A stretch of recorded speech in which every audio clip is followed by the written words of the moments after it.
Welcome to this masterclass. I am incredibly excited to guide you through what is literally the foundational battlefield of South African tax law. We're talking about the gross income definition. If you're preparing for your university tax exams, or maybe you're just stepping into professional practice, you already know that gross income is the absolute starting point for all taxable income calculations. Get this wrong, while your entire calculation falls apart. So today, we're not just going to sit here reading through textbooks. Instead, we're going to use this explainer to arm you with the precise case law weapons you need to absolutely conquer your exams and master this topic. Okay, let's take a quick look at our roadmap. We'll be covering the gross income framework, total amount, the received by and accrued to principles, source and illegal receipts, and finally, Section 24M exceptions. Let's dive right in. Right, so Section 1.1 of the Income Tax Act gives us our master formula. It defines gross income as the total amount, in cash or otherwise, received by or accrued to a resident during the year of assessment, excluding receipts and accruals of a capital nature. Now, every single phrase in this definition has been fiercely fought over in the courts, mainly because the Act itself doesn't actually define all these terms. To prove an amount is taxable, you literally have to prove it meets every single one of these requirements. If even one element fails, the amount escapes the gross income net completely. Before we start dissecting that formula word by word, I want you to notice the fundamental geographic divide established by the Act. If you're dealing with a South African resident, they are taxed globally on their worldwide receipts and accruals. But if you have a non-resident on your hands, the net shrinks significantly. They're only taxed on what originates from a source within the Republic. So, pro tip, always establish residency first in your exam scenarios. Now, because the legislation left so many terms undefined, judges had to step in to build our legal map. And listen, you cannot pass a tax exam by just knowing the Act. You've got to know the rules established by cases like Butcher Bros, Gelden House, Mui, and the Witwatersrand Rand Association of Racing Clubs. These are just old names to memorize. They are the absolute rules of the game. Section 1. Total amount, cash or otherwise. Let's frame this up with a highly practical dilemma, directly inspired by a classic exam scenario. How does the South African Revenue Service, SARS, tax a pure barter transaction? Imagine a taxpayer trading their 45,000 Rand crystal chandelier stock for a brand new 50,000 Rand flat-screen TV. No cash actually changes hands here.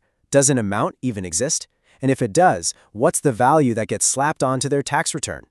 So to solve this barter puzzle, we follow 3 legal steps. First up, Butcher Bros. This was a case about leased property improvements, and it tells us that SARS actually bears the onus to prove an amount exists. Second, we have Lategan.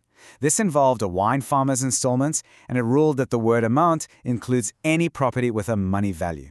And finally, the Brummeria case confirms that as long as that non-cash item has an ascertainable monetary value, meaning it can be expressed in money, an amount absolutely exists. So, what's the answer? Well, the crucial point is that because of arm's-length negotiations and the costs associated with converting that TV into cash, the taxable amount is practically 45,000 Rand. You see, even though the TV's market value is 50,000, the taxpayer would likely incur selling costs to turn that TV into actual spendable liquidity. In an arm's-length transaction between unconnected parties, the real ascertainable monetary value of what was received is often closer to the value of what was actually given up. Now, this next part is super interesting.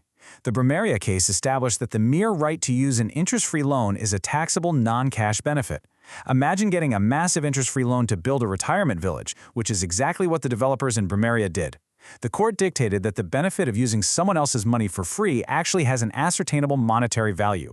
It's essentially notional interest, the interest you would have paid if you had gone to a regular bank. To calculate this, SARS literally uses official life expectancy tables to figure out the monetary value of these interest-free loans over a taxpayer's lifetime. When dealing with life rights in a retirement village, for example, SARS applies a really complex formula using these exact expectation of life tables and the weighted average prime overdraft rate to quantify that non-cash benefit up front. It's a brilliant, albeit slightly daunting, piece of tax machinery. Section 2. The received by principle. Okay, let's talk about the Gelden House case. This involved a widow selling a flock of sheep that she only had a life interest in. This case gave us the golden rule. You haven't received it unless you have the right to mix it with your own money and keep it. We call this the concept of beneficial receipt. You must receive it for your own benefit and on your own behalf. If you're just holding money as an agent for someone else, you haven't beneficially received it. Make sense? Now, this contrast right here is absolutely vital for your exams. Income received in advance is yours to keep, whereas a loan comes with an immediate chain of repayment attached. The John case, which involves short-term timber financing, tells us borrowed money isn't received for your own benefit, because the second you take possession, you have a legal obligation to pay it back. But income received in advance? Well, there's no obligation to repay it.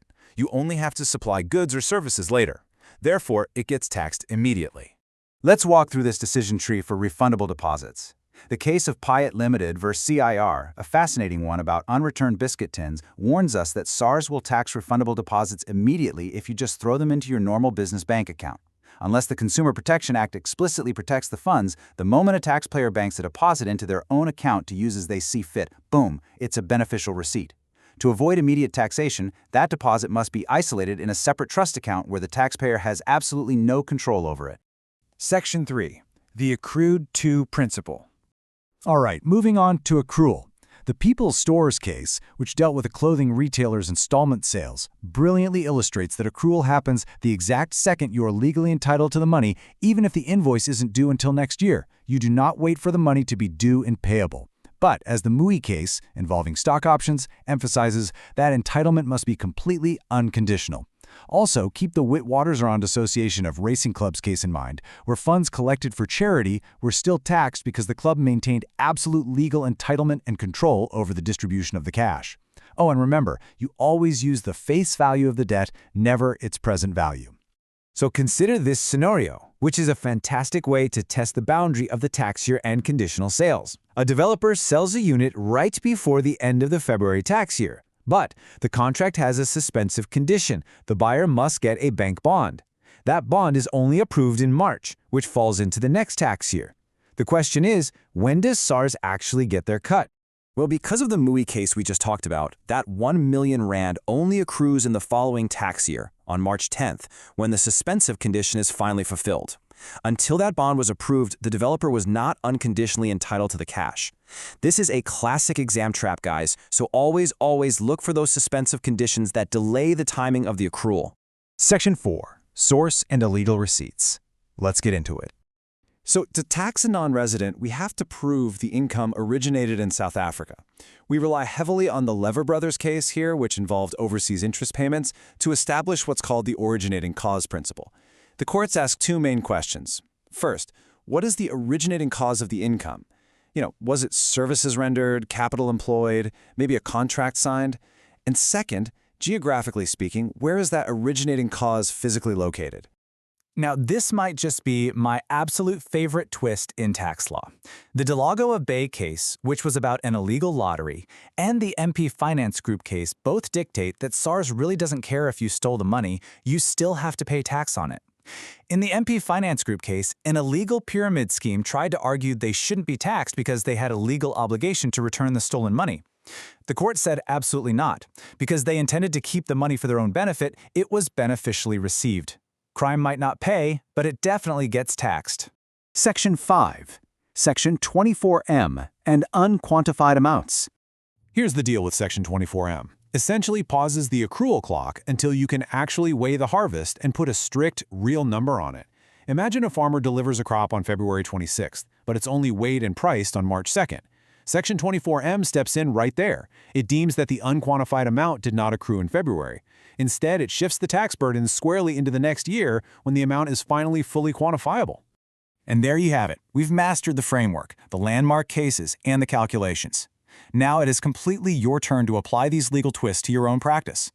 Remember, when you sit down for that exam, systematically apply the gross income definition. Identify if an amount exists. Check if it was beneficially received or unconditionally accrued.